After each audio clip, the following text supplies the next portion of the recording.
On va commencer. Merci déjà d'être venu ce soir. On va vous parler d'un sujet sur la transition carbone. Pourquoi la transition carbone est-elle l'enjeu numéro 1 et puis avant de rentrer un petit peu dans le détail, on va commencer par se présenter. Moi c'est Julien, je suis ingénieur et consultant en énergie et en environnement. Et puis j'ai travaillé pas mal sur des problématiques d'optimisation du réseau électrique, en particulier pour Hydro-Québec, et donc aussi de conversion des usages carbonés vers des usages plus neutres, quelques outils qu'on va mettre en place pour faire en sorte que ça suive. Et donc on a mon ami Mathieu, qui est lui aussi ingénieur de la même école que moi, qui est lui donc sur des problématiques de conception de machines spéciales.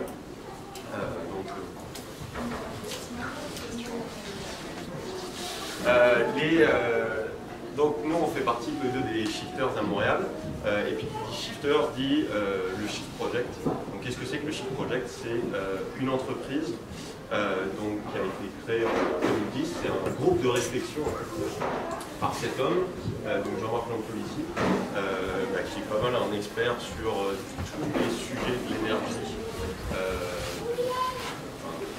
qui fou à la fois sur toute la chaîne de valeur, de l'exploration, l'exploitation, le recyclage, les usages. L'objectif de cette entreprise, le Shift Project, c'est d'influencer le débat sur la transition énergétique pour vraiment pouvoir donner des solutions aux entreprises, au gouvernement, à travers des rapports et des études sur comment est-ce qu'on peut décarboner tous nos modes de vie. Et puis qui dit études dit aussi études de coût, études de faisabilité, donc ils essayent de pousser la chose le plus loin possible pour aller vers cette direction. Donc leur livrable justement, c'est comme je le disais, des rapports. Ce qui est bien, c'est qu'ils ont plusieurs formats, que ce soit des rapports complets d'une centaine de pages, des résumés aux décideurs de 3-4 pages, et à chaque fois une note méthodologique pour dire comment est-ce qu'ils ont fait ces calculs-là. Donc c'est super bien rédigé, que ce soit sur la mobilité, sur le numérique, sur l'éducation. Donc pour tous ces sujets-là, ils ont proposé en fait à des gens qui étaient intéressés pour contribuer pour la cause climatique, à s'impliquer bénévolement, et c'est donc comme ça que s'est créée l'association des shifters, pour aider cette entreprise-là. Et récemment, ils ont proposé justement d'ouvrir l'association de bénévoles dans toutes les villes du monde. Donc il y en a beaucoup en France, mais il y en a aussi en Europe, en Angleterre, en Pologne, en Suisse. Et puis nous, on a créé donc les Shifters à Montréal il y a un peu plus d'un an, en janvier de l'année dernière. On est 25 ans à peu près aujourd'hui. Et puis on a donc déjà fait quelques projets. Déjà l'ambition c'est vraiment de sensibiliser les gens sur les usages de l'énergie et sur quelle empreinte on peut avoir. Et donc en diffusant les messages du Shift Project, sachant qu'il y a une petite adaptation au contexte local qui doit se faire. Et puis donc on a fait plusieurs projets, plusieurs activités via des présentations de sensibilisation, des études sur l'hydroélectricité, sur le transport, et puis donc plein d'autres sujets liés à la décarbonisation. Si ça vous intéresse, on pourra en parler un petit peu plus tard, puisque donc vraiment l'objectif de la présentation d'aujourd'hui, c'est donc de parler de la transition carbone. Pourquoi est-ce qu'on parle déjà de transition carbone et pas de transition énergétique? Parce qu'en général, c'est plus de ça dont on parle. Parce que en fait, la transition énergétique, ça fait depuis très très longtemps qu'on l'a opérée, nous les humains, puisque ça fait à peu près 500 000 ans qu'on maîtrise le feu. Donc on a commencé, on est une des rares espèces à pouvoir utiliser de l'énergie qui provient d'une source autre que notre corps, nos membres, nos muscles. Et puis en fait, cette transition énergétique, elle a eu plusieurs périodes plus ou moins longues. Et donc c'est ce qu'on va voir en fait, dépendance à ces énergies n'a fait que s'accroître sur les derniers siècles. Donc là, si on regarde un petit peu les différentes machines qui utilisent de l'énergie, on va commencer par avoir nous. Donc on peut développer en termes de puissance 100 watts pour les jambes et 10 watts pour les bras.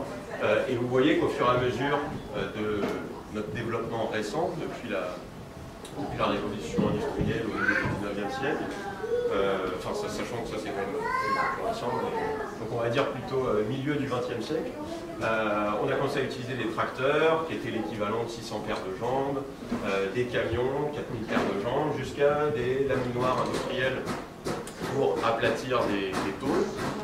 Et donc ça c'est l'équivalent de 10 millions de paires de bras. Donc il faut se dire que pour réaliser le travail d'une seule machine, si on mettait tout le Québec qui tapait sur des tôles toute la journée, voilà, ça viendrait faire le travail d'une seule machine. Et donc, ce qu'il faut comprendre, c'est que donc, si on essaye de comparer en termes d'énergie toutes ces machines-là, on va produire, si on se repose donc, un jour sur deux, 100 kWh pour un être humain en un an. Cette même quantité d'énergie, elle sera produite en 1 heure par un engin de chantier, et puis en seulement 3 secondes et demie par notre laminoir industriel. Donc c'est vous dire un petit peu pourquoi est-ce qu'on a fait le choix de se tourner vers les machines. Donc c'est logique, en soi c'est plus confortable d'accomplir rapidement les choses avec ces machines-là. Seulement le problème c'est est-ce qu'on se rend vraiment compte de l'énergie que ça représente. Ici on va vous passer une petite vidéo pour illustrer ça.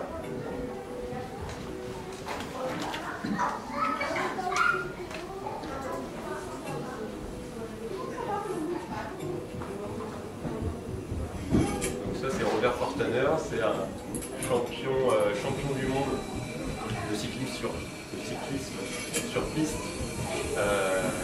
qui va donc faire le challenge de griller une tartine de pain.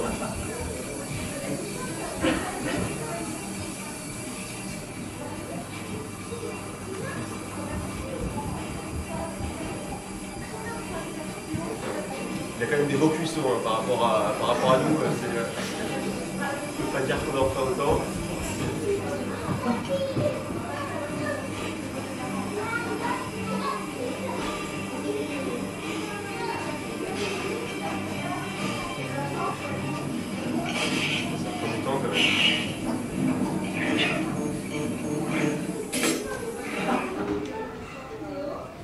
Et je vous ai pas mis toute la vidéo, c'est un peu coupé. Il met 2 minutes, un peu plus de 2 minutes au total, pour parvenir à donc faire griller sa tartine. Et on va voir la quantité d'énergie qu'il a produit. 0,02 kWh. Ça ne vous parle pas forcément comme ça, mais c'est vraiment rien en fait. Enfin voilà, c'est griller une tartine. Donc là, on va comparer plusieurs sources d'énergie justement pour cette fois fournir 1 kWh, donc à peu près l'équivalent de si on avait notre grille-pain qui tournait pendant 1 heure. Donc on a vu que Robert, là, il était quand même assez costaud. On ne peut pas tout à fait se comparer à lui. Et puis en plus, il a tenu que 2 minutes. Donc on considère que pour des cyclistes moyens, pendant 1 heure, voilà, on fournit 1 kWh. Il va y avoir d'autres sources d'énergie qui vont permettre de fournir 1 kWh. Donc par exemple, si on a 12 mètres carrés de panneaux solaires, avec un ensoleillement moyen au Québec, on va pouvoir générer cette même quantité d'énergie. Il faut quand même qu'on ait du soleil et il faut avoir un petit peu de surface dans son jardin, sur toit. On va y arriver aussi en 1 heure si on a une éolienne de 5 mètres de diamètre. Là pour le coup c'est pareil, c'est avec des conditions de vent moyennes au Québec, s'il n'y a pas de vent, il n'y a pas d'énergie. Donc c'est un petit peu le problème, mais vous devez le savoir, de ces deux sources renouvelables, c'est qu'elles ne sont pas pilotables. Pour pouvoir utiliser l'énergie, et l'utiliser quand on veut, il va falloir les associer à une batterie pour derrière pouvoir utiliser cette énergie.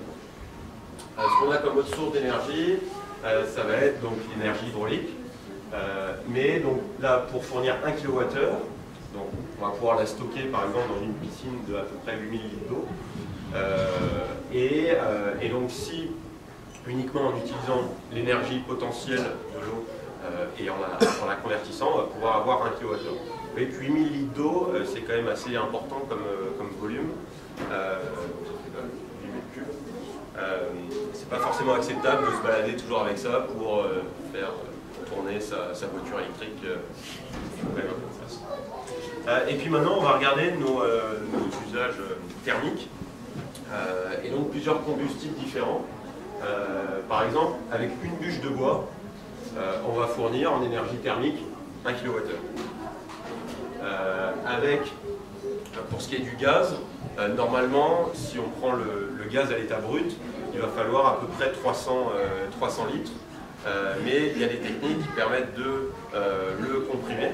Donc, et en fait, quand on le comprime et quand on le liquéfie, là, ça va pouvoir rentrer dans une bouteille d'1,5 litre. Donc là, on aura notre kilowattheure.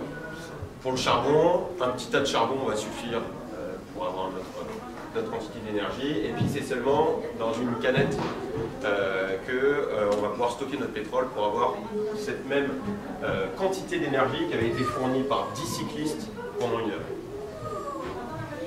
La dernière source, c'est donc l'uranium, où là, pour le coup, c'est 1 million de fois plus concentré encore que le pétrole. Donc il va vraiment falloir juste une petite pincée d'uranium. Donc là, il y a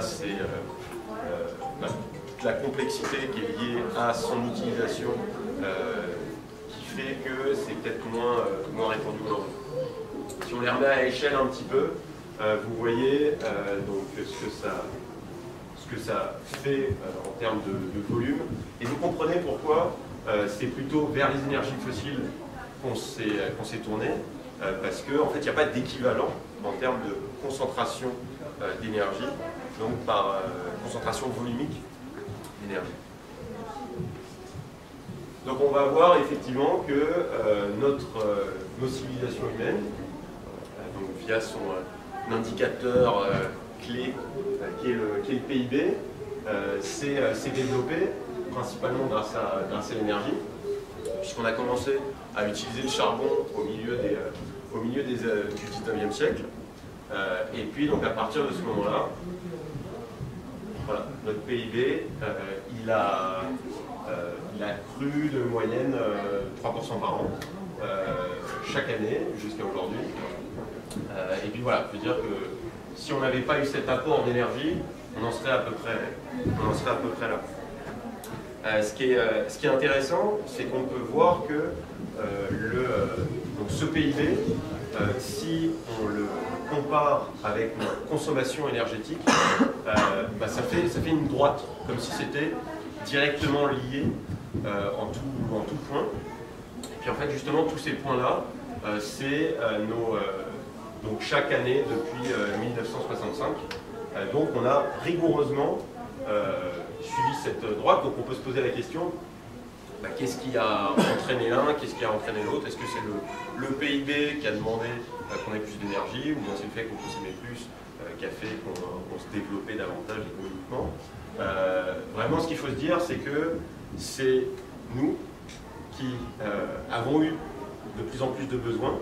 On a par exemple eu un besoin d'avoir une télé chez nous, et puis qui dit besoin dit activité pour produire ce besoin-là, qui dit flux physique et dit ultimement forcément consommation d'énergie. Donc il faut vraiment comprendre que le déclencheur, c'est le particulier qui chez lui a de plus en plus de machines, a de plus en plus de besoins. Et puis quand on voit aujourd'hui, en plus que nos machines, alors qu'elles tenaient peut-être 15-20 ans, donc dans les années 70, aujourd'hui c'est plus 5 ans, on comprend qu'on est amené à toujours plus consommer au niveau global. Donc maintenant on va voir effectivement dans ce mix énergétique, je vous en parlais, on a commencé à utiliser le charbon au milieu des années, donc à peu près au milieu du 19e siècle, et puis donc il y a 60 ans, on consommait donc à peu près 10 000 kWh d'énergie par an, par personne. En 60 ans, on a doublé notre consommation et puis on a complètement diversifié notre mix énergétique. Vous voyez que le pétrole il s'est très largement répandu, le gaz aussi. On a un petit peu nos renouvelables ici en bleu pour l'hydroélectrique et en rose, donc qui compte pour c'est 10% pour l'hydro et puis 2% pour les renouvelables. Et puis, enfin voilà, le compte c'est que c'est plus de 80% qui sont des énergies fossiles qui nous ont permis d'arriver à la société de consommation qu'on connaît aujourd'hui. Au niveau de, par rapport, si on revient avant, et qu'on voyait qu'en un an, l'être humain il fournissait 100 kWh, puisqu'on est à peu près à 20 000 kWh par an, c'est comme si on avait 200 esclaves énergétiques à notre disposition tout le temps. Donc c'est pas comme si on était 7 milliards sur Terre, mais plus comme si on était 1400 milliards au niveau de la force productive qu'on peut développer. Et puis donc en Amérique du Nord, vu qu'on consomme un petit peu plus, c'est plus comme si on en avait 700 à notre portée. Ce qu'on voit ici, c'est que ça a beaucoup cru comme ça au milieu, donc, pendant les 30 Glorieuses, et puis là ça commençait à diminuer. Donc là c'est du 2,5 par an, chaque année on augmente notre consommation de 2,5. Là à partir des années 80 c'est du 1% par an, et puis là ça stagne. Et pourquoi est-ce que ça stagne? On va commencer par parler un petit peu de la ressource, puisque on le sait, c'est pas toutes ces énergies-là, ça demande du pétrole, ça demande du gaz, donc il faut aller les extraire, ces ressources-là. Donc on va voir maintenant combien est-ce qu'il nous en reste, et puis à quel coût. Donc ici, sur ce qui nous reste, on voit là, à la fois en vert, l'évolution des découvertes de pétrole aux États-Unis versus ce qui est en bordeaux, sa production. Donc on voit qu'il y a à peu près deux courbes lissées qui sont décalées de 35 ans. Et donc cette courbe-là s'appelle la courbe de Huber. C'est ce qui est utilisé comme courbe dès qu'on caractérise l'exploitation d'une matière première. C'est-à-dire qu'au début, quand on tombe sur le puits, on va avoir des rendements croissants. Puis plus on va creuser, plus on va pouvoir avoir de la ressource, jusqu'à ce qu'on passe par un pic de production. Et une fois qu'on aura franchi ce pic, on va faire que de décroître. Donc c'est effectivement ce qu'on a pu observer aux États-Unis. Sauf que là, si on rajoute les données à partir du milieu des années 2000, tiens, c'est un petit peu... C'est revenu presque au niveau des années 70. Est-ce que vous avez une idée de ce que c'est comme énergie, comme ressource qu'on a trouvé? Est-ce qu'ils avaient mal fait leur recherche? Ah oui. Oui, c'est bien les huiles de schiste. Si on regarde de manière générale sur la production de pétrole, donc à partir des années 2000, ils ont commencé à s'intéresser. Donc on voit en fait qu'au niveau du pétrole conventionnel, on a commencé à en avoir moins. Là, ce premier pic-là, c'était parce que la production de pétrole mondiale était principalement basée sur la production américaine. Et puis donc là, ils se sont rendus compte aux États-Unis qu'ils avaient franchi leur pic, donc ils se sont intéressés à d'autres zones géographiques mondiales. Puis, c'est sympa, au Moyen-Orient, il y a plein de pétrole, donc on repart à la hausse. Et en fait, en 2008, on a ce qu'on appelait le pic de la production de pétrole conventionnel, puisque ça a fait que décroître à partir de ce moment-là. Et on a d'autres types de pétrole qui, eux, s'appellent non conventionnels. Deep, c'est pour ce qui est très profond, ce qu'on va chercher. Donc typiquement, les huiles de schiste, c'est quand on va fracturer la roche-mère, on va chercher plusieurs kilomètres sous le sol. Et puis heavy, c'est les pétroles lourds, donc typiquement les sables bitumineux qu'on a en Alberta. Au niveau faisabilité, on va parler ici de taux de retour énergétique, puisque au début du 19e siècle, quand on commençait à faire quand on perçait en fait dans le sol américain, je ne sais pas si vous avez vu Into the Blood, mais c'est There Will Be Blood, c'est vrai, je me confondais avec Into the Wild. There Will Be Blood, c'est vrai. D'ailleurs, que ce soit le film, il est super bien joué. Et puis Daniel Day-Lewis, quand il creuse un tout petit peu, ça lui pète à la gueule, puis ça pète à la gueule de son fils adoptif d'ailleurs, mais bon, ça c'est autre chose. Donc c'est pour dire que, donc en termes d'énergie investie pour aller chercher du pétrole, donc si on investissait un baril de pétrole, grosso modo on aurait récupéré ça. Aujourd'hui, il y a certaines techniques où si on en investit on en récupère 3. Typiquement pour les sables bitumineux, en Alberta c'est ça. On a du pétrole qui est très très dispersé dans le sable. Donc déjà il va falloir aller chercher des gros blocs de terre. On va remplir des énormes camions qui font pas loin de 10 mètres de haut. Et puis ces camions-là, ils vont aller jusqu'à l'usine de traitement qui, elle, envoie de l'eau super chaude pour partager le sable du pétrole. Donc c'est un procédé qui est très très coûteux, à la fois en termes d'énergie et en termes de dollars. Et puis il faut savoir que de manière générale, aujourd'hui, c'est du 1 et on en récupère 14. Et en fait, on fait que de creuser plus profondément et d'aller chercher toujours plus loin pour avoir un pétrole qui est en fait toujours plus difficile à extraire. Au niveau de la profondeur de nos puits, il faut savoir qu'on peut percer maintenant, que ce soit dans l'océan ou sur les continents, à plus de 12 km de profondeur à l'intérieur de la croûte terrestre. Donc, on se rend compte que les fossiles, le pétrole, entre autres, c'est plus vraiment d'actualité et qu'il faut commencer à regarder autre chose. Donc, par quoi est-ce qu'on peut substituer les énergies fossiles? Donc là, on va avoir plusieurs sources d'énergie. On en a parlé tantôt. Et puis, là, je les ai classées par ordre de renouvelabilité. On va d'abord avoir l'uranium, où ça, pour le coup, c'est pas du tout renouvelable. On estime qu'au rythme de production actuelle de l'uranium, il nous en reste pour 90 ans.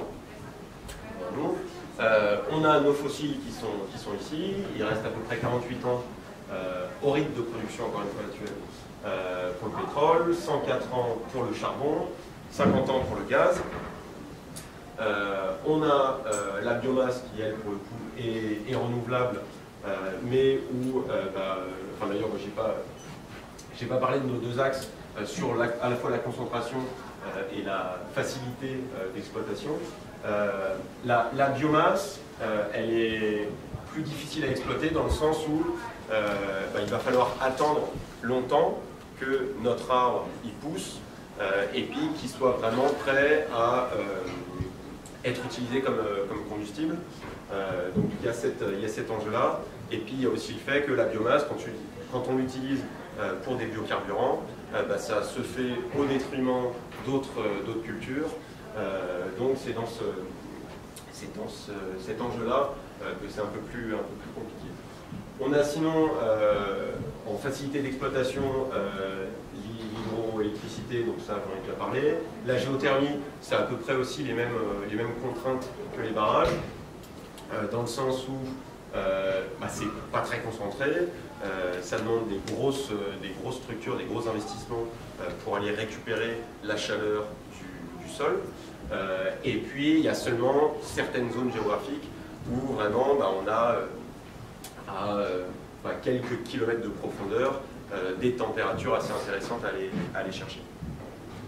Et enfin, là pour le coup, on a du renouvelable disponible partout, oui, tout le temps, non. Notre éolien et notre solaire, seulement il y a quand même un petit problème là-dessus, c'est que pour faire ces machines-là, c'est comme le pétrole, au sens ça dépend d'une ressource. Et à ce sujet-là, ça nous amène sur la problématique des métaux rares. Il y avait Guillaume Pitron qui faisait une conférence sur ce sujet-là en novembre, et qui expliquait super bien. D'ailleurs, il a écrit un bouquin qui s'appelle la guerre des métaux rares, que je vous recommande. Et en fait, il précise que dans chaque machine, en particulier chaque machine qui sont liées aux énergies renouvelables, ça demande des métaux rares, que ce soit du néodyme pour les éoliennes, que ce soit du lithium et du cobalt pour les batteries, de l'indium pour les panneaux photovoltaïques, et qu'en fait tous ces métaux-là, il faut du pétrole pour les extraire, à la fois pour les miner, pour les transporter à l'usine dans laquelle ça va être traité, et puis ça va demander énormément d'énergie aussi pour retirer la terre de du matériel brut, et ensuite pour l'acheminer un peu partout dans le monde.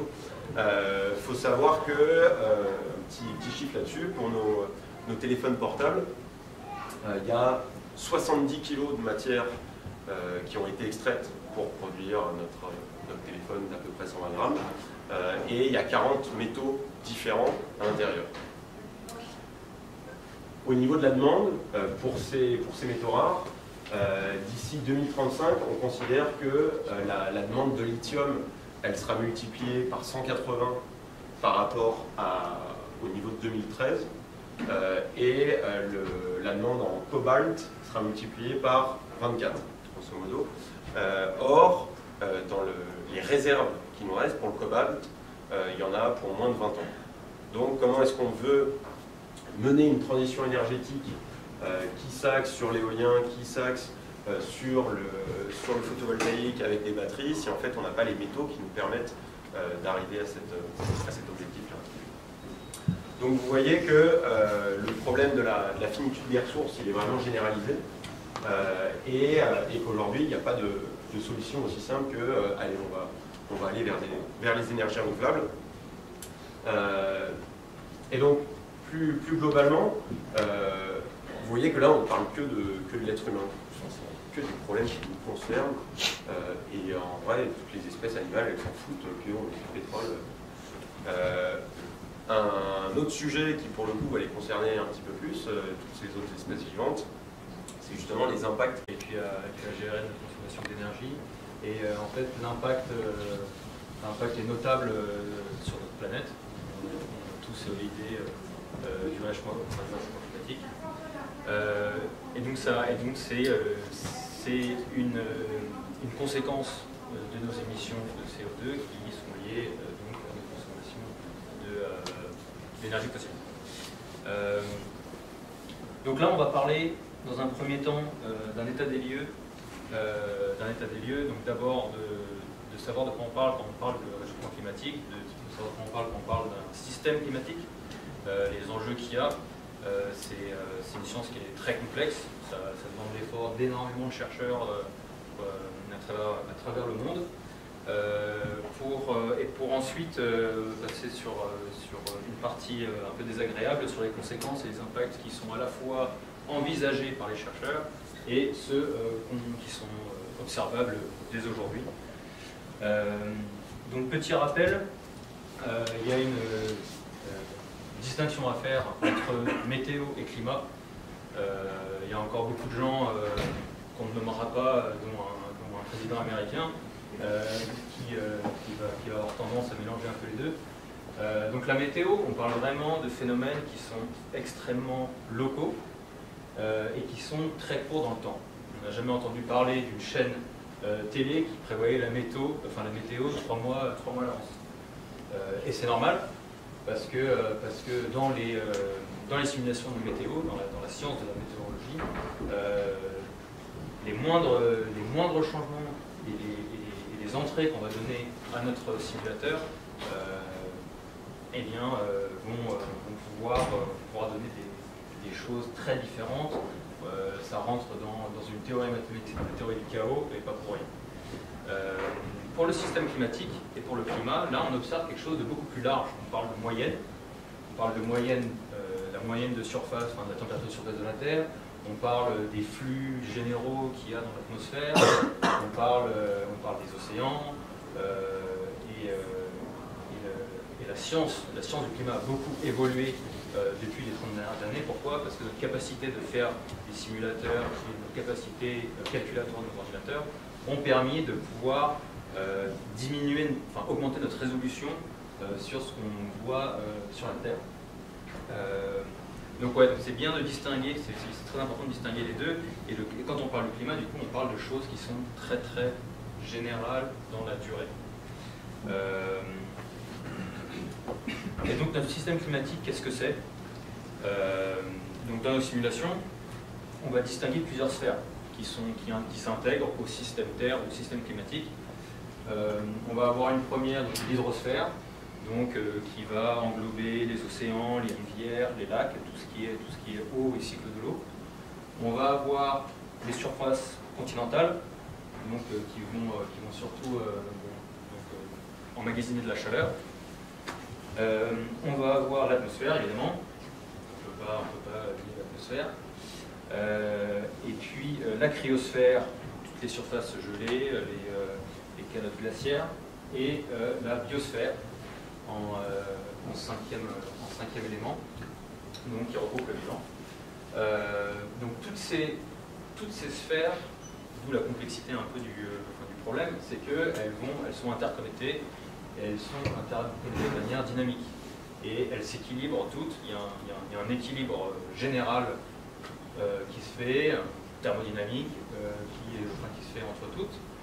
Et vu que c'est un système immense, il est extrêmement stable et c'est une énorme inertie. Et donc les variations qui sont possibles du système se font sur des périodes extrêmement longues.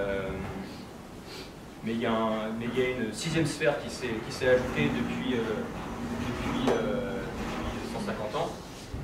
C'est donc la sphère des activités humaines et qui dérègle, apporte des perturbateurs, des gaz à effet de serre entre autres. Et donc le système s'adapte à ces émissions. Pour être sûr qu'il s'agit bien de l'activité humaine qui est responsable des changements qu'on observe, il y a un graphique ici. Donc là, on observe l'évolution de la température moyenne de surface de la Terre et la concentration de CO2 dans l'atmosphère en ppm, par millions. Et ça, c'est l'échelle de temps, là, on est à moins 800 000 ans. Donc comment on a ces données-là? On va en Antarctique, on fait des carottes dans la calotte glaciaire. Au fur et à mesure de la formation de la calotte glaciaire, donc depuis 800 000 ans, elle va emprisonner avec elle des bulles d'air de l'atmosphère, et donc en les récupérant et en les analysant, eh bien, on a une très bonne idée de la composition de l'atmosphère depuis 800 000 ans. Et donc on observe quand même assez nettement des cycles et des variations de température, des variations de concentration de CO2. Donc on peut se dire, il y a quand même des périodes où il fait plus chaud, il y a des périodes où il fait plus froid. Juste pour voir, on voit que l'intervalle dans lequel on se situe au niveau température, on est entre, on va dire, 8 et 0, donc on a un intervalle de 8 degrés. Et on a surtout des cycles qui font plusieurs dizaines de milliers d'années. Donc c'est comme ça c'est dû à ce que je disais, l'inertie du système climatique et du système Terre. Donc on est sur des périodes de temps qui sont quand même considérables. Et la même chose pour la concentration en CO2, on évolue entre 200 ppm et on va dire 280 ppm. D'accord ? Et donc ce qu'on observe sur la fin, donc ça c'est vraiment quasiment verticale à droite sur des échelles de temps aussi grandes. Donc on a une nette augmentation de la concentration en CO2. À l'heure d'aujourd'hui, on est à 410 ppm. Donc, et puis qu'est-ce qui s'est passé dans cette période-là qui est différent des 800 dernières milliers d'années? C'est quand même nous et notre activité. Donc, hop là. Donc revenons un petit peu à la base, et surtout on va parler de l'atmosphère. Bon, l'atmosphère c'est quand même quelque chose qui est pas mal, parce que s'il n'y a pas d'atmosphère, et température de surface de la Terre c'est moins 18 degrés, et ça c'est une moyenne, parce que si ce serait côté soleil on serait plutôt à 250 degrés, et côté nuit on serait plutôt à moins 180. Voilà, donc c'est une moyenne. Dans ce contexte-là, on est d'accord, il n'y a pas de vie, on est sur Mars. Et encore Mars, c'est quand même plus sympa, il y a un peu une atmosphère de gaz carbonique. On ajoute une atmosphère à tout ça, et hop, on ajoute une atmosphère, et donc en période glaciaire, on est à une température moyenne de surface de 10 degrés. Et on observe une calotte glaciaire qui recouvre la moitié de l'Europe, la moitié de l'Asie, et puis quasiment toute l'Amérique du Nord. Donc ça, c'était il y a 10 000 ans. Donc on a vu avec nos cycles, que plus 5 degrés. Donc ça, c'est la différence entre une période glaciaire, une ère glaciaire, et une ère douce, chaude, dans laquelle on vit en ce moment. Donc c'est 5 degrés, on passe à 15 degrés de température moyenne. Et donc ça se fait en 10 000 ans, plusieurs dizaines de milliers d'années. Donc on a une progression, une accélération de la température, en gros de 0,05 degrés par siècle. Et ce qu'on prévoit par les simulations, c'est que d'ici 2100, si rien ne se passe, si on ne change pas nos habitudes, on va passer à 20 degrés. Donc plus 5 degrés, donc la même chose, la même différence qu'il y a entre une ère glaciaire et une ère chaude, on va le faire en plus chaud, mais au lieu de le faire en 10 000 ans, on va le faire en 100 ans. Donc, c'est quand même à se poser la question de comment est-ce qu'on va s'adapter à ça. Étant donné que le système s'adapte très bien en 10 000 ans, parce qu'on est toujours là, parce qu'il y a encore de la vie, mais par contre, faire la même chose en 100 ans, c'est pas hyper rassurant. Donc, l'atmosphère a un rôle clé, on le sait tous, l'effet de serre, évidemment. On va faire un petit rappel sur ce que c'est. Donc la Terre, et dans l'atmosphère, on a des gaz à effet de serre. Donc la Terre est un corps chaud qui va émettre un rayonnement lumineux qui fait majoritairement partie du visible. C'est pour ça qu'on voit la lumière du soleil. La partie incidente va venir frapper l'atmosphère. Une partie est rejetée directement dans l'espace. Une première partie va être absorbée par l'atmosphère et les nuages. Et on va finir avec à peu près la moitié du rayonnement initial qui va venir chauffer la surface de la Terre. La Terre étant à son tour un corps chaud, un peu moins chaud que le Soleil quand même, elle va émettre à son tour un rayonnement qui est plutôt dans les infrarouges. Ça c'est lié à la physique. Et ces infrarouges donc, sont réémis vers l'atmosphère. Même phénomène se passe, sauf que cette fois, il y a des gaz à effet de serre. Les gaz à effet de serre, dans un premier temps, les gaz à effet de serre, on observe qu'ils laissent passer en majorité une énorme partie du rayon incident. là, avec les infrarouges, les gaz à effet de serre vont en retenir et en absorber une énorme quantité. On parle de 90%. 90% des infrarouges réémis par la Terre sont captés par les gaz à effet de serre. Et puis, à leur tour, les gaz à effet de serre vont émettre dans toutes les directions. Donc 50% vers l'espace et 50% vers la Terre, qui crée un deuxième échauffement. Et c'est de ça dont on parle quand on parle d'effet de serre. C'est celle du bas. Ah, c'est à droite. Non, moi, je fais quoi et c'est ça ce qu'on appelle le forçage radiatif. C'est un terme que vous avez déjà entendu. Donc c'est vraiment, on parle vraiment de la partie supplémentaire des gaz à effet de serre qui renvoie les infrarouges vers la Terre. Et voilà, donc petit rappel de tout à l'heure,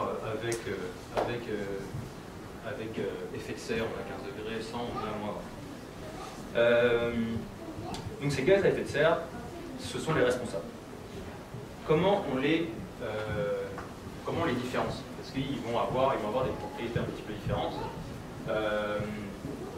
Par exemple, un gaz à effet de serre qui est omniprésent, mais depuis toujours, c'est quand même la vapeur d'eau. La vapeur d'eau, mais qui est dans son cycle de l'eau, cycle fermé, pas d'accumulation, on est sur un équilibre qui est rodé et dont on n'a pas une grande influence. On distingue deux indices pour caractériser un gaz à effet de serre. Le premier, ça va être le pouvoir de réchauffement global. Et là, c'est le pouvoir de réchauffement global donc relatif à celui du CO2. Donc, bon, et puis là, c'est pris sur une durée de 100 ans. Si vous avez des questions, on pourra en reparler après. Mais en tout cas, donc le pouvoir de réchauffement global du CO2, ça va être 1. Donc c'est comparé à lui-même, il a 1. Le méthane, 25 fois plus de pouvoir. Et puis après, là, on arrive au protoxyde d'azote à 300 fois plus. Et puis après, on arrive sur les allocarbures qui on oscille entre 10 000 et 20 000 fois plus. Il y a un deuxième indice qui va être la durée de séjour moyenne dans l'atmosphère. Effectivement, c'est quand même intéressant de savoir combien de temps un gaz à effet de serre peut rester dans l'atmosphère. Donc là, on a la vapeur d'eau, donc ça se compte en jours. Le cycle de l'eau est quand même assez rapide. Le gaz carbonique, on est sur 100 ans. Méthane, 12 ans, 120 ans pour le protoxyde d'azote. Et on a jusqu'à 50 000 ans pour les allocarbures. Alors, on peut quand même se demander, mais pourquoi est-ce qu'on parle du CO2? Enfin, il y a un truc qui s'appelle allocarbure, qui est 20 000 fois plus réchauffant et qui reste 50 000 ans dans l'atmosphère. C'est quand même un peu plus flippant que le CO2. Et là, pas vraiment. Parce que si on regarde les émissions mondiales de gaz à effet de serre, on compte en 2010 à 49 milliards de tonnes équivalent CO2. On en a 75%, c'est du gaz carbonique. Et en fait, quand on parle de tonnes équivalent CO2, ça veut dire que on va tout remettre en équivalent CO2 les autres gaz à effet de serre. C'est-à-dire que, étant donné que le protoxyde d'azote est 100 fois plus puissant, et ben la concentration réelle du protoxyde d'azote, qui est de là 3 gigatonnes équivalent CO2, et ben en fait elle est 200 fois plus faible en concentration réelle qui sont émises.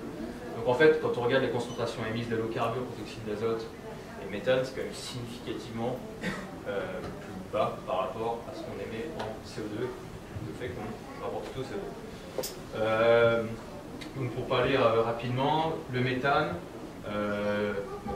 l'industrie et l'élevage, entre autres, le CO2, le transport, la combustion des énergies fossiles, la déforestation, les protoxydes d'azote, ça va être les engrais en partie, et puis les allocarbures, là on va être sur plutôt des produits issus de l'industrie chimique et ce genre de choses.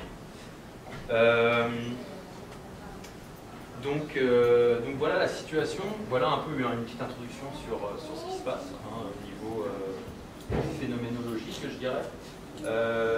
Maintenant on va passer à la partie un petit peu plus poignante qui sont les conséquences observables et peut-être à venir.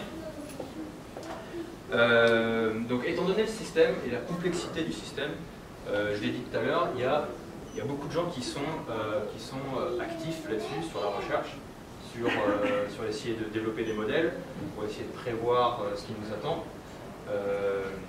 Et puis il y a des organismes dont le but est de synthétiser toute cette recherche, parce qu'il y en a tellement que c'est compliqué, dont le GIEC, je pense que vous en avez tous entendu parler, donc qui fait un travail de synthèse sur justement toutes les thématiques reliées au réchauffement climatique.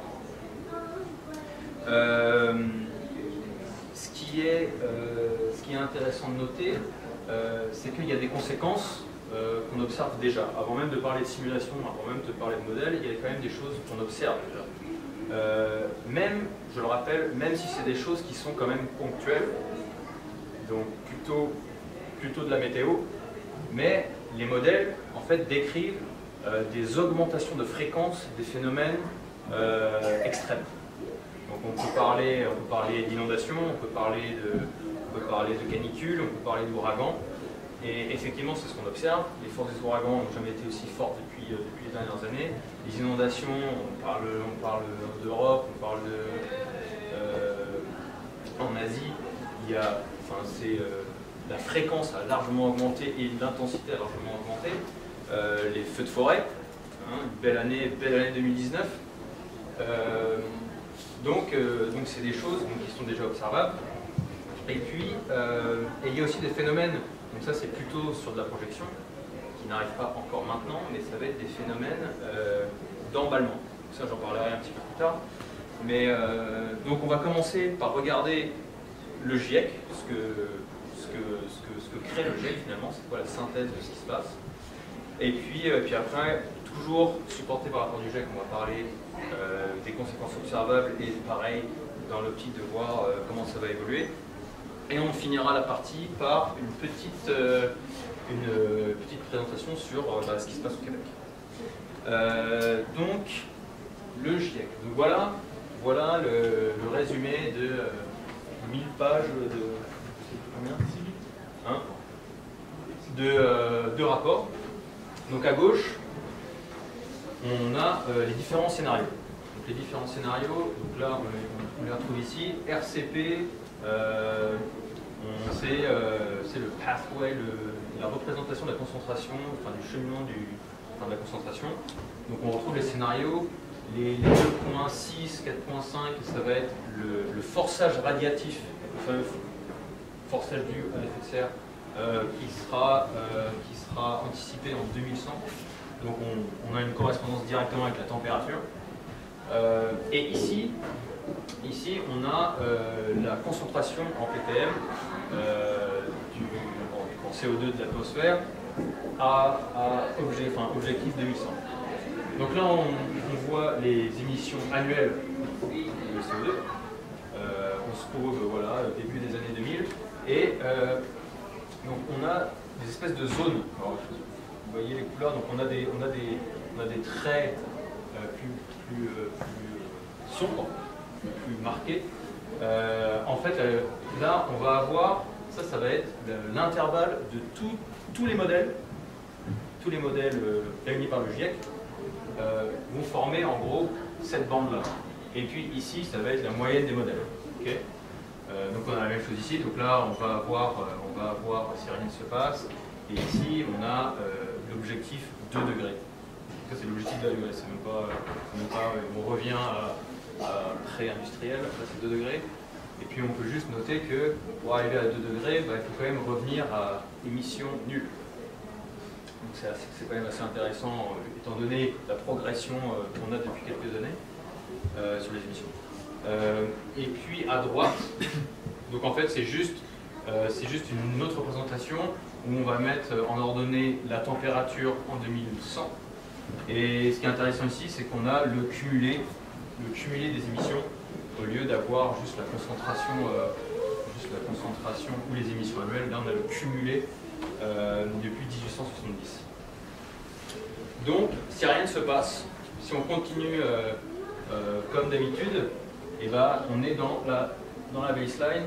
et on est à plus de 4 degrés, puis ça a même, c'est entre 4 et 5, c'est même à la hausse dernièrement, où on est plutôt entre 6 et 7 degrés. Voilà. Et puis voilà, donc l'objectif 2 degrés, enfin 1,5 degrés, on est à entre 430 et 480 ppm, sachant que 2019, on est à 400, tout à l'heure, non, c'était avant 2019 c'était 410 et là on est à 414, donc on a pris, je crois qu'en 5 ans on a pris 4 ppm. Donc voilà, en 100 ans, qu'est-ce qu'on va prendre, sachant qu'on peut dépasser 430 ou 480. Donc, qu'est-ce qu'on se dit? Eh ben, c'est qu'on a un budget d'émissions max d'ici 2100. On ne peut pas dépasser 3000 milliards de tonnes équivalent CO2 d'ici 2100. Donc j'ai mon budget. Et puis, voilà, il faut que, si on continue, de toute façon, on explose, on atteint les 8000 milliards de tonnes. Donc là, pour rester sous les 3000 milliards, voilà, en gros, les courbes, on va dire, de diminution de nos émissions. Et là, c'est dans l'objectif d'avoir 2 chances sur 3 d'atteindre 2 degrés. Donc, on n'est même pas sûr. Parce que effectivement, bon, vu que c'est des statistiques, on n'est jamais sûr de rien, mais disons qu'il y a plus de chances qu'on y arrive que comme ça. Fait intéressant, si on avait commencé la réduction en 2010, on est sur cette courbe-là, on est à 3% de diminution par an. Donc on peut se dire pas mal, sauf que ça a explosé depuis. Et là, 2018, si on avait commencé, on est passé à 10% par an. Là, on a une limite, 2030, on a 30% par an. Et en fait, il y a une limite qu'on ne peut pas franchir, c'est si on ne commence pas à diminuer les émissions d'ici 2035, et ben l'objectif de degré, on peut l'oublier. Donc voilà, bon, après, c'est facile de parler de ça comme ça, mais étant donné tout ce que ça implique derrière. Mais en tout cas, c'est la situation dans laquelle on est.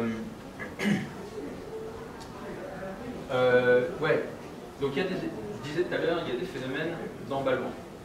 Donc c'est au-delà des impacts qu'on met sur les écosystèmes et sur le système climatique, c'est qu'il y a des choses qui vont se passer qui vont empirer au fur et à mesure, et tout seul. C'est ça qui est bien.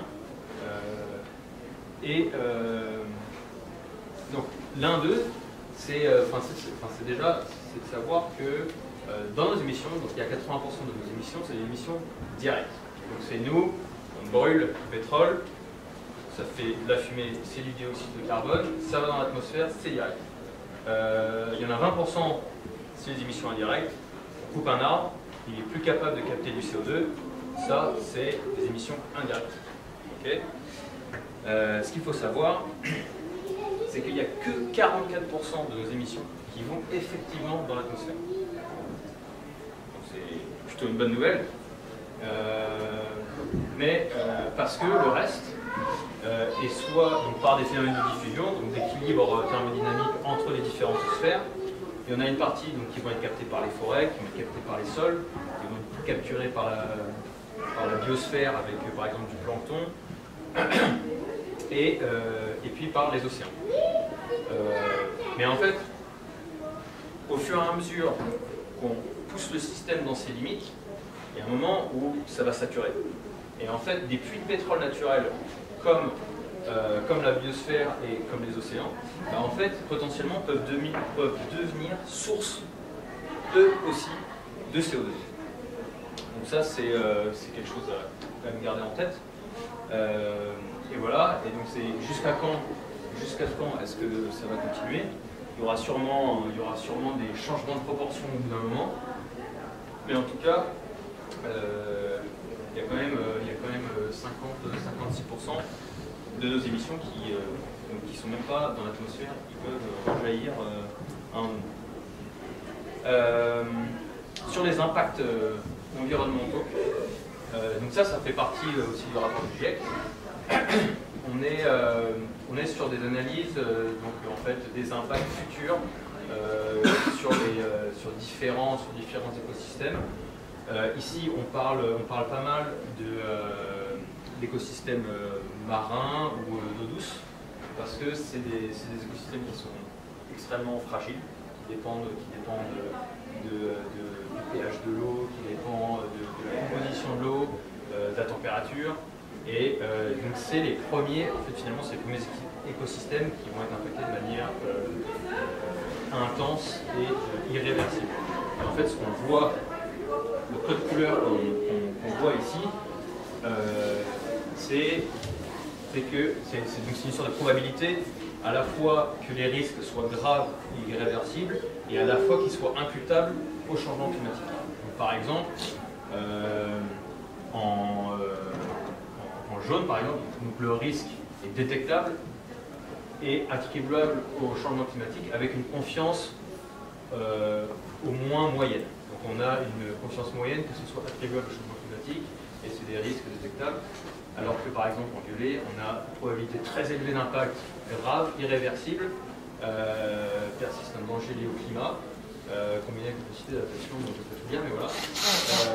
Donc en fait quand on regarde, ici c'est les températures en 2100. Donc par exemple, si je regarde les coraux des eaux chaudes, et j'ai déjà un impact presque certain et élevé à une élévation de 1 degré. L'élévation de 1 degré, on y est. Et qu'est-ce qu'on observe? C'est qu'effectivement, il y a des quantités colossales de coraux et de récifs coralliens qui sont en train de mourir. Donc ça, c'est un fait qui est prédit par la simulation et qui est immédiatement observé. Si on continue un peu là-dedans, donc l'acidification des océans couplée avec le réchauffement climatique, on a certains planctons qui vont disparaître parce que pour survivre, ils se font une espèce de coquille comme des mollusques, voilà, c'est ça, coquillage. Ils se font une carapace.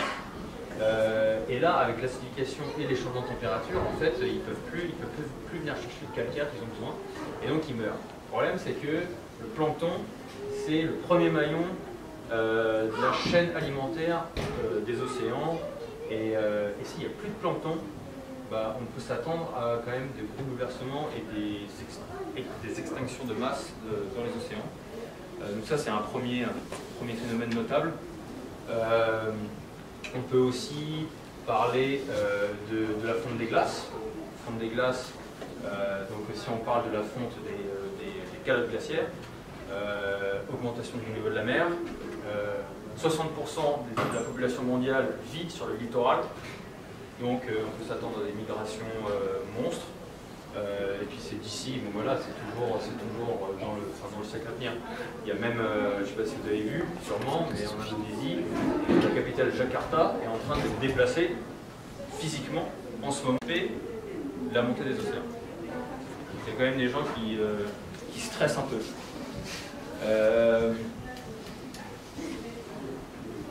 Voilà le monde. Et là, on voit des petits pixels. Donc ça c'est, en gros, ça vient des modélisations, ça vient des modèles du GIEC.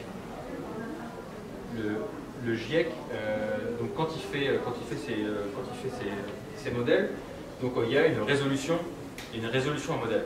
Donc j'ai dit tout à l'heure, la résolution a beaucoup augmenté depuis les 30 dernières années. Effectivement, c'est le pouvoir de calcul. Il faut savoir que pour les premiers modèles, la France, par exemple, représentait 2 pixels. Donc bon, c'est pas super précis, mais c'était déjà un premier modèle. Là maintenant, il me semble que la résolution, elle est autour de 80 km, 80 km carrés, 80 sur 80. C'est la résolution du dernier modèle. Ce qui est intéressant, c'est que, bon, étant donné que le modèle évolue, on peut observer quand même des évolutions dans le réchauffement climatique qui n'est pas tout à fait homogène, plutôt même très hétérogène. Donc la moyenne pour le moment du réchauffement, on est à 1 degré. Mais on peut observer qu'en Arctique, il y a des zones où on est déjà à 3 degrés de réchauffement. Et puis même dans les périodes hivernales, on est à 3 degrés, mais sur une énorme portion de l'hémisphère nord, et avec l'Amérique du Nord, et puis entre autres le Canada, qui est quand même sur du plus 3 degrés. On peut aussi, fait notable, et intéressant, c'est qu'on a quelques zones dans le monde où on a une diminution de la température. Donc ça c'est le modèle qui le montre, et c'est des choses qui sont avérées aujourd'hui. Par exemple, dans le sud du Groenland, et on observe effectivement cette diminution sur les moyens. Mais on va se concentrer dans une zone qui nous est toutes et tous familière, donc le Québec. Donc, le Québec qui est dans la zone de entre 1,5 et 0,75 et 1,5 et 2,25. Là, exactement là. Hein. Donc le Québec, c'est 78 milliards de tonnes, millions de tonnes d'émissions par an. Donc diminution par rapport au niveau de 1990. Donc là on parle de 9,6 tonnes d'équivalent CO2 par habitant. On se rapporte aux habitants. Ce qui est notable ici, c'est qu'on ne tient pas compte des produits importés. C'est-à-dire que tout ce qu'on importe, tout ce qu'on achète à l'extérieur du Québec et qu'on utilise au Québec, c'est pas rentré dans les émissions par habitant. À titre comparatif, le Canada, la moyenne d'émissions par habitant est à 19,4 et on a l'Alberta et le Saskatchewan qui sont en nette avance avec 66 et 62 tonnes d'équivalent CO2 par habitant. Donc, historiquement, ils aiment bien le pétrole, donc ça paraît logique. Mais bon, du coup, il y a un peu de chemin interne. En tout cas, le Québec s'en sort quand même le mieux au Canada. On va regarder un peu ce qui se passe dans le monde, juste à titre comparatif, pareil. En 2014, 45 milliards de tonnes d'équivalent CO2 pour le monde, contribution de 12,5 milliards de tonnes par la Chine, presque 7 par les États-Unis et 2,4 par l'Inde. Les émissions par habitant, donc la moyenne mondiale, c'est 5 tonnes par habitant. Qatar en tête avec 45, les États-Unis on est à 16 tonnes par habitant, France et Suède 4,6, 4,5. Pareil, on ne compte pas les progrès. J'accélère un peu. Voilà, juste pour à titre indicatif, l'objectif pour le modèle 2 degrés, c'est 2 tonnes par habitant. Voilà. Est-ce que je parle de ça? Juste fait notable, là c'est les utilisations d'énergie dans les différents secteurs. Je vais aller vite, là je suis désolé. Au Québec. Fait notable, donc une grosse partie d'électricité donc dans l'industrie, dans le résidentiel. L'avantage c'est que c'est l'hydro, c'est bien, c'est très peu carboné. Les transports, forcément 97% de produits raffinés pétroliers. Au niveau de la répartition des GES émis par les différents secteurs, on est à 43% pour les transports, et après donc l'industrie 30% et 10% agriculture, 10% les bâtiments, et puis un 7% pour les usages non énergétiques. Voilà, les 43%, il y a 80% des 43% qui sont imputables au transport routier. Un fait à garder en tête. Et puis là, juste rapidement, ça c'est les cibles du gouvernement du Québec. D'accord ? On est à 78 millions de tonnes en 2017, et puis ça augmente depuis 2-3 ans. Là. On était sur une descente, mais là ça augmente. Donc là, la projection depuis 2010, elle est en légère baisse. Donc ça c'est les projections, enfin, c'est la tendance. Le PEC 2030, qui est un programme en gros sur la décarbonisation. L'électrification, c'est le plan d'électrification du Québec. Ouais. On arrive, eux, ils prévoient avec leur politique d'atteindre 64 millions de tonnes d'émissions annuelles et c'est au-dessus des 54 prévus pour 2030. Donc voilà, on a encore des écarts, on a encore des politiques à trouver pour rattraper les cibles. Donc voilà, c'est les trajectoires des cibles pour moins 80% d'ici 2050. À voir si c'est réaliste, pas tout à fait sûr. Donc je laisse la parole à Julien. Désolé, on va laisser un peu plus long. Donc la question qu'on se pose, c'est qu'est-ce qu'on peut faire et quand on veut agir justement pour ça, on va essayer d'analyser notre bilan carbone. Donc si on le fait au niveau mondial, on se rend compte qu'il y a 21% des émissions mondiales qui sont juste dues à l'exploitation des centrales à charbon, 7% des centrales gaz et fuel, 5% uniquement l'industrie des cimenteries, 12% pour les industries aciérie, métallurgie, etc.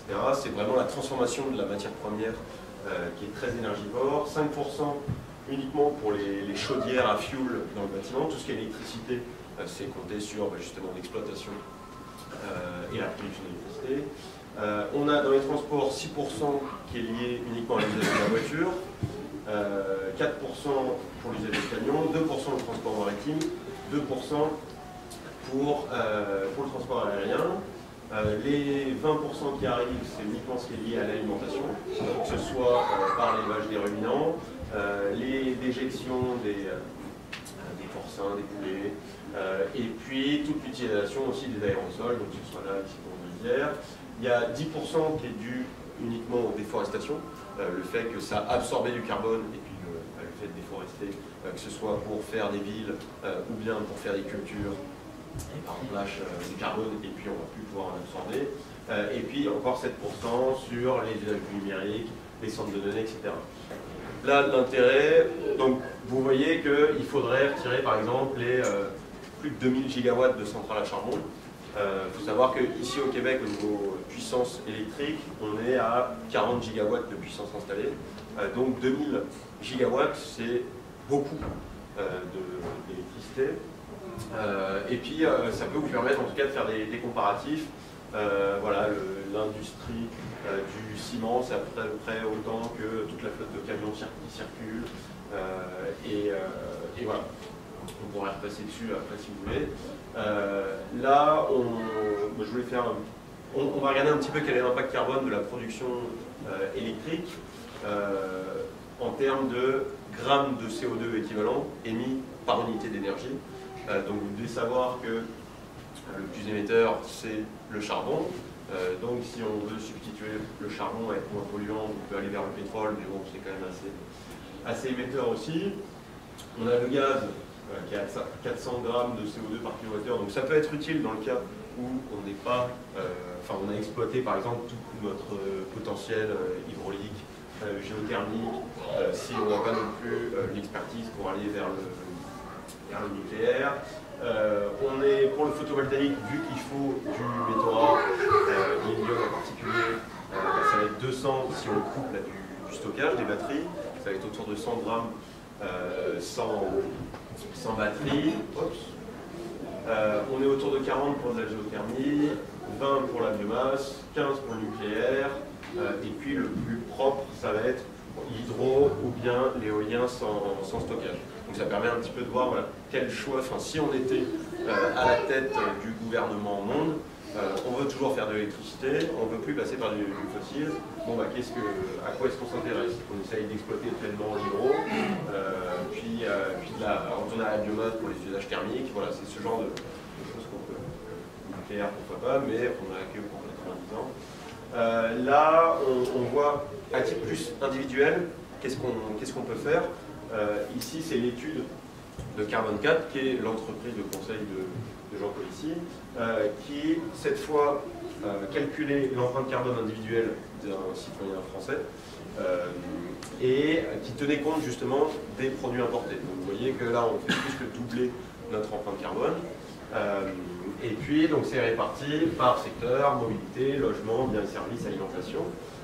Et en fait, ce qu'ils disent dans ce rapport-là, c'est que si on veut décarboner, on a quand même 25% de responsabilité, c'est-à-dire que si tous ensemble, on avait des usages un peu plus propres, sans forcément arrêter de vivre, mais juste avec certaines recommandations, que ce soit adopter un régime avec moins de viande, que ce soit utiliser les vélos, les transports en commun, faire du covoiturage, ce genre de solutions-là, on pourrait donc diminuer de 25% nos émissions globales. Voilà, là vous avez le 2 tonnes par habitant des accords de Paris. Au niveau des transports, bon, là ce tableau, il répertorie les différents moyens de transport et puis les émissions en grammes de CO2 par kilomètre parcouru. Bon, ça ne vous apporte pas grand-chose d'avoir ces chiffres-là comme ça. Ce qui est intéressant, c'est quand on les exploite. Donc, par exemple, un Paris-Lyon ou un Montréal-Baie-Saint-Paul, on a un peu plus de 450 km. Si on prend le TGV, donc un train électrique, on va en avoir pour 1,5 kg de CO2 pour 2 heures de trajet. Si on prend l'avion, effectivement, on va être point de temps, mais on va polluer 60 fois plus. Et puis, donc la voiture, ça sera à peu près pareil. On a essayé de faire un calcul qui s'appliquait au Québec, et puis au Canada en l'occurrence, et de voir si on reportait donc, le transport qu'il y a entre Montréal et Toronto, si donc, les deux provinces construisaient une ligne de TGV. Il faut savoir qu'on a à peu près 500 km entre les deux, et puis la 401, c'est l'autoroute la plus fréquentée d'Amérique du Nord. Il y a dans la région de Toronto il y a en moyenne 425 000 véhicules qui l'utilisent chaque jour. Donc, nous, on a fait l'hypothèse qu'il y a 40 000 véhicules qui font tous les jours, grosso modo, soit Montréal-Toronto, soit Toronto-Montréal. Sur ces 40 000 véhicules, si on fait l'hypothèse qu'il y a 20 000 véhicules dont les conducteurs sont prêts, que ce soit parce qu'ils ne sont pas en train de conduire les camions, s'ils sont prêts à prendre le train, donc ça veut dire qu'il y a 20 000 personnes qui seraient prêtes à déporter leurs émissions sur du train.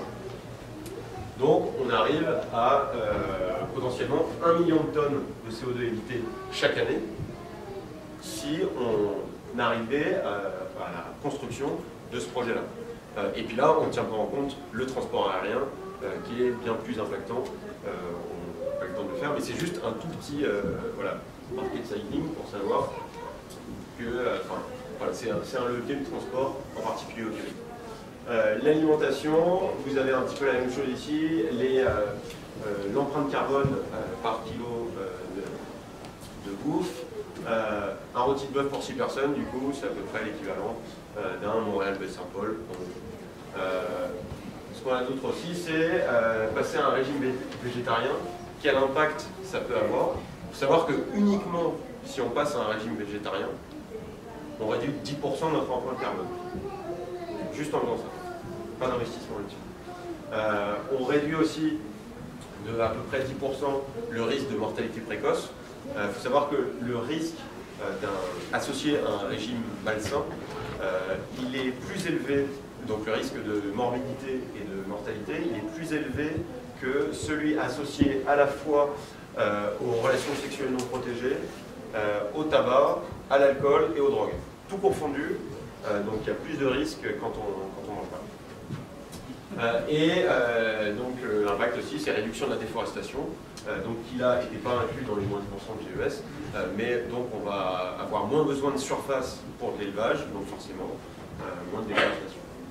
Voilà, là c'était un petit exemple de la commission HIT, qui est un ensemble d'experts à la fois sur l'alimentation, sur les enjeux sociaux, ainsi de suite, qui essayait d'établir des recommandations pour un régime de santé planétaire avec une population mondiale de 10 milliards de personnes en 2050. Et donc vous voyez que pour chaque nutriment, de la viande rouge, des légumineuses, de la volaille, des poissons, des produits laitiers, on n'est pas à zéro pour tous les produits animaliers, mais il y en a beaucoup moins. Grosso modo, en termes de volume, ça représenterait dans l'assiette, donc en volume, la moitié, ça doit être des légumes. Et puis après, sur l'autre moitié, on est plus sur l'apport calorique. Donc il y a à peu près 20% de nos calories qui viendraient des céréales, 20% des légumineuses pour avoir nos protéines.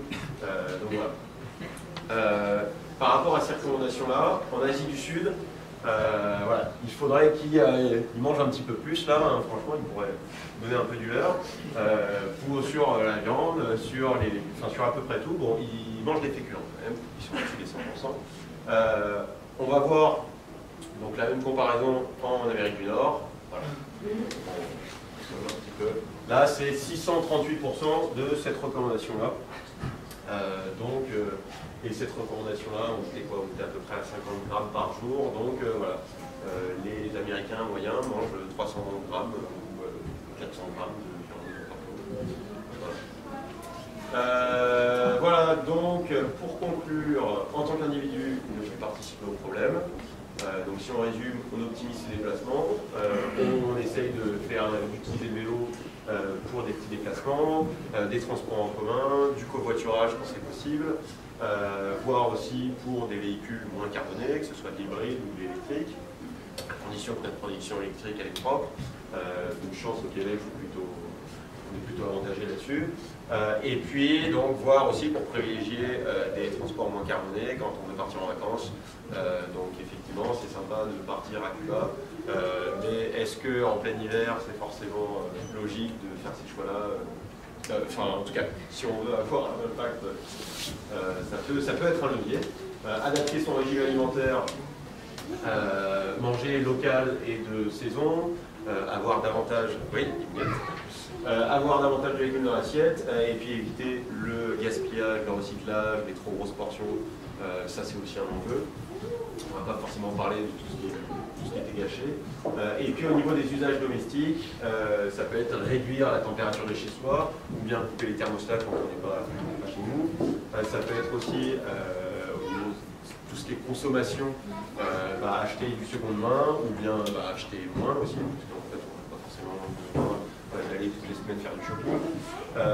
Ça peut être aussi faire attention au zéro déchet, d'avoir nos propres gourdes, d'avoir nos lunchs, être sensible en fait à tout ce qu'on va produire, en moyenne 500 kg d'emballage annuel. Et si on commence à mesurer ça au quotidien, on va pouvoir réussir à avoir un impact.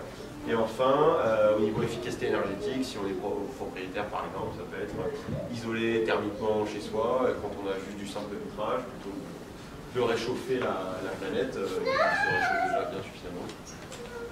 Voilà, donc en global, on a deux enjeux, ça va être décarboner nos activités personnelles, on vient d'en parler. Et puis grosso modo, c'est ce qu'on fait, passe le message à ton voisin, éduquer les gens, éduquer nos proches, puis ceux à qui on tient et ceux qui vont faire partie de cet avenir qui n'est pas forcément du plus reluisant. Faire d'éducation au sein de notre entreprise, dans laquelle on se déplace tous les jours, et puis qui ne fait pas forcément des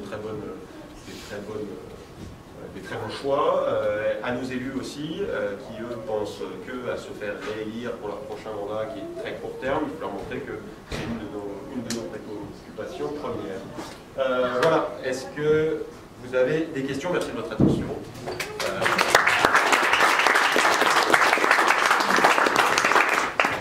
Oui. Une question.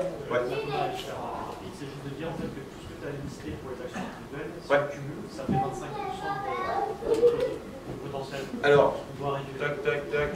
Ce qui fait 25%, c'est ça. C'est avoir un régime végétarien, vélo pour trajet court, covoiturage sur tous les trajets, ne plus prendre l'avion, moins de vêtements neufs, manger local, adapter la température chez soi, électroménager avec taille d'occasion, zéro déchet gourde, et mettre des LED. Voilà, tout ça, c'est le partenariat en tant qu'individu. Ouais, c'est ça, pour réduire, Non, ça, pour c'est réduire plus. 25%, c'est ça, de notre empreinte carbone. Ça, c'est plus. C'est pas grand chose, mais c'est déjà ça et ça ne demande pas vraiment d'investissement. Ça, c'est pour. Enfin, si tout le monde faisait ça, on réduirait de plus. En gros, ça réduirait de la moitié, mais vu qu'ils considèrent déjà que tout le monde ne va pas tout faire, c'est pour ça qu'on tombe sur Ah un oui, ça a cas. été pondéré. C'est ça, ça a déjà été pondéré sur le fait qu'on va pas tout faire, mais tout le monde va faire. Mais en gros, c'est pour ça que tu arrives à un cadre. J'ai juste une autre question sur le chiffre, sur l'empreinte des énergies en grammes de CO2 par kilowattheure. Est-ce que ça prend en compte la construction Oui, c'est tout le cycle de vie. La construction, l'exploitation, le démantèlement, si on parle de centrale nucléaire. La gestion.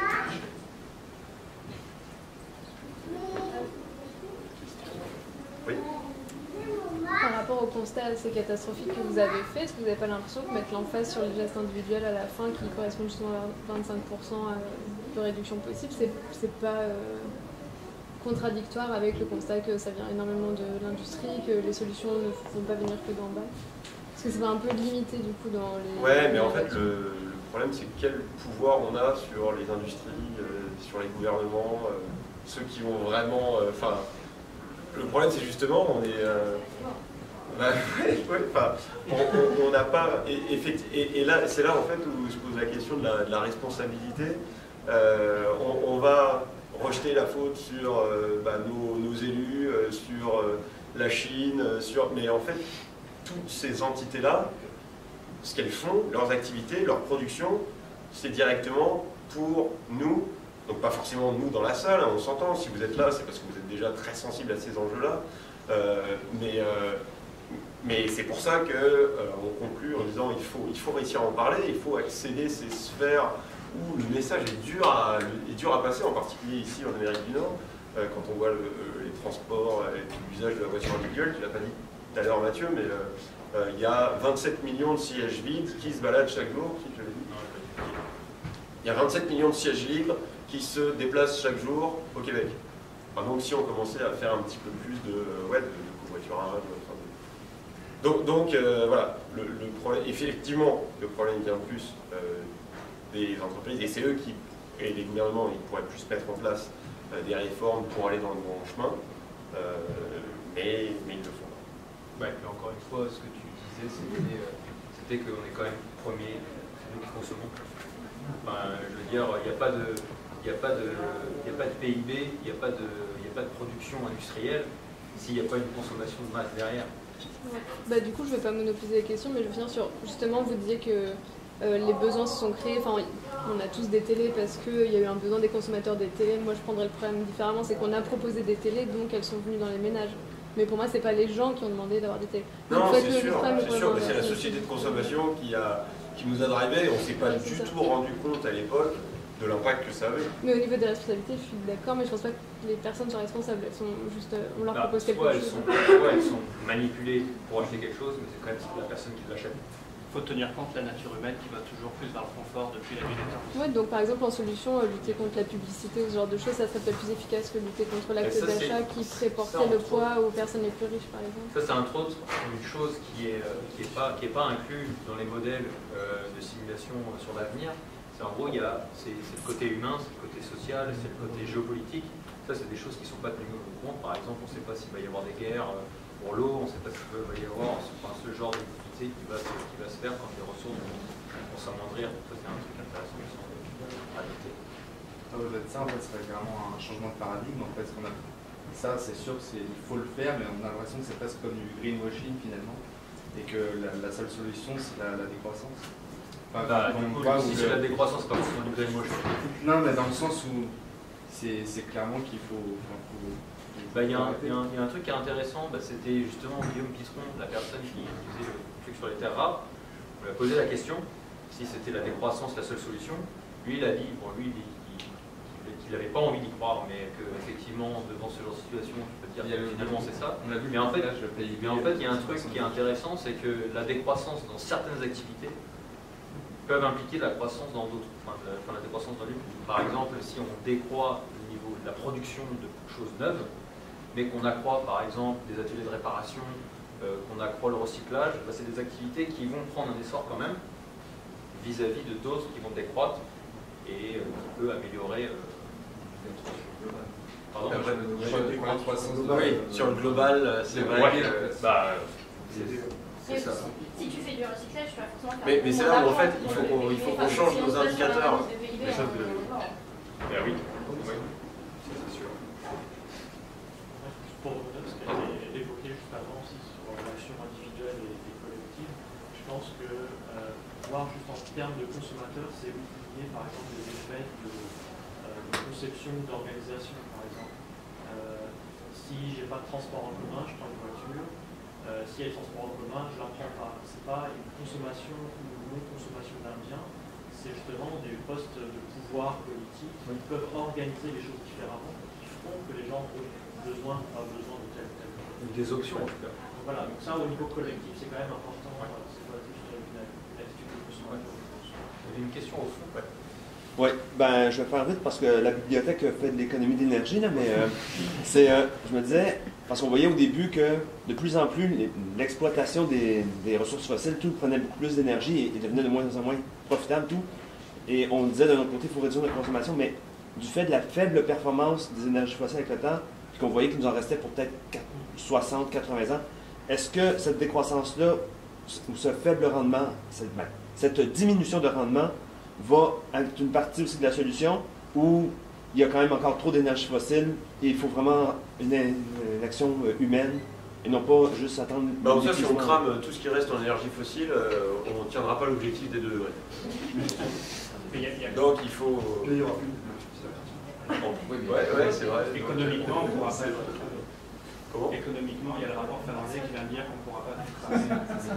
Ça coûtera trop cher d'aller extraire, donc on peut Ah pas oui. toutes les chercher. Oui, non, c'est... Bon, attends, on a quand même plein de sous.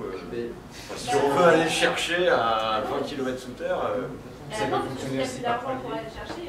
Ouais, mais il y en a encore beaucoup d'argent. Pas tant en fait. Ouais. C'est le chiffre que tu as montré tout à l'heure qui est super important, c'est le taux de retour énergétique. Ouais. Et aujourd'hui on est tombé à 1,14 et tu as pas mal d'études qui montrent qu'en fait nos sociétés industrielles ne peuvent pas se maintenir si ce taux descend à partir de 1,10. Ouais, au-dessous de... Et donc ce fait qu'à partir de ce moment-là, en fait, on va plus être capable d'aller maintenir les structures qui permettent d'aller regarde, chercher les sables bitumineux, c'est du 1 pour 3. Oui, mais qui sont maintenus par toute notre structure. Bah voilà. Oui, mais c'est-à-dire que si eux ils sont seuls, non, mais si eux ils étaient seuls, ils ne maintiendraient pas la structure complexe d'ensemble, si tu veux, Effectivement. à 1 pour 3. Ouais. Donc c'est pour ça qu'il y a, effectivement, il reste beaucoup trop d'énergie fossile si on veut maintenir des évolutions de température raisonnables. Mais par contre, c'est aussi un rapport finlandais qui est sorti, c'est qu'on n'arrivera pas de toute manière à tout sortir en fait. Parce que le taux de retour énergétique ne va pas nous permettre de maintenir en place une société assez complexe pour extraire les ressources fossiles qu'on a sous la main. Donc ça, je ne sais pas exactement à quoi ça nous mène. Bah après, juste le taux de retour énergétique, à partir du moment où il est supérieur à on a un baril si on en investit un. Non. Oh, non, mais c'est juste au niveau du prix. Oui, Enfin, si tu vois le litre de pétrole, on le passe à 100 $, bah, ça peut commencer à devenir rentable de faire des trous de 20 km de profondeur. Là aujourd'hui, c'est parce qu'il y a plusieurs puits. ça en fait. Non, mais de toute façon, en plus, on parle de marché, on parle de quelque chose qui est futur, enfin, qui est hyper volatile, surtout le cours du pétrole, quand tu les regardes, ça ne suit pas du tout une demande et une production. Donc là, on rentre dans des choses qui sont quand même très compliquées à avancer, surtout sur des temps longs. Mais je pense que tout ce qu'il faut dire là-dessus, c'est que ce n'est pas une question de prix. C'est effectivement une question de retour énergétique. On est limité par le 1 plus pour en extraire, on est d'accord, mais que si on a de l'argent et que si on veut aller chercher du pétrole et qu'il y a un retour énergétique qui est suffisant, et ben on ira le chercher un ou deux. Bon, c'est ça, je pense qu'on peut finir là-dessus. Juste pour le retour énergétique, qu'est-ce que prend dans l'énergie qui est mise pour récupérer? C'est toute la chaîne, Toute la chaîne pour aller extraire le pétrole. Donc pour mettre en place les pompes, pour mettre en place la base vie justement pour les ouvriers qui seront sur place, pour transporter aussi jusqu'à l'usine raffinement. les installations de raffinage, Ouais. mention à l'élevé. Ouais, il y a vraiment. Ok, on va s'arrêter là. Ouais, c'est vrai. Juste pour continuer ce qu'on disait, mettons qu'on arrive à extraire toutes les énergies fossiles qui restent. On en a peut-être pour 100 ans, Ouais. à peu près. Donc dans 100 ans, la décroissance est forcée. Oui, mais il y aura eu le problème climatique avant qui t'aura... Et puis même, on ne sera pas à ce taux d'extraction indéfiniment si on suit la courbe de Hubert. De toute façon, on va commencer à décroître bien avant. C'est pas comme si on avait resté à 5 millions pendant 40 ans. C'est que ça va continuer à... Oui, parce que là, c'est notre problème, c'est la consommation actuelle. Ouais. À part si on décide d'avoir une production qui est maintenue à ce niveau-là, auquel cas il va falloir payer de plus en plus cher. Mais grosso modo, ouais, le 50 ans, c'était si on en reste à cette production-là. La fin des énergies fossiles, vraiment, elle est dans 200 ans peut-être. Mais c'est parce qu'on en consommera beaucoup moins dans 100 ans. Je suis d'accord, mais c'est-à-dire qu'à un moment, quand même si quand tu te rapproches à des horizons, ta consommation sera de plus en plus faible. Donc peut-être le réchauffement sera de plus en plus lent aussi, enfin de moins en moins important.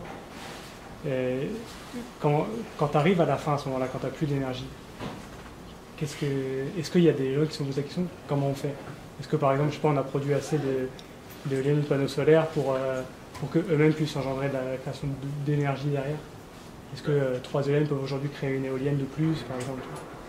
Là, on discute, hein. Là, on est en... Ouais, juste pose la question de savoir si ça s'est posé. Comme ça, mais si ta question, en gros, c'est on fait face à une décroissance quoi qu'il arrive, c'est ça à peu près. Bah, déjà, sur comment, déjà, on peut se demander comment est-ce qu'on va consommer le pétrole, qu'est-ce qu'on va faire avec notre consommation de pétrole? Est-ce qu'on va rouler dans des voitures qu'on va utiliser 10% du temps? Ou est-ce qu'on va mettre ça plutôt dans le nucléaire, ou est-ce qu'on va mettre ça plutôt dans les éoliennes, dans les énergies renouvelables, dans des nouvelles solutions? Ça dépend.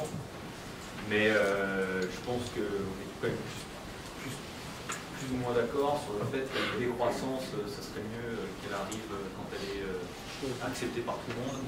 Donc quand on se retrouve dans... Voilà, c'est ça. Okay. On va s'arrêter là. Après, s'il y en a qui s'attendent de continuer, on va sûrement aller prendre un verre au transport.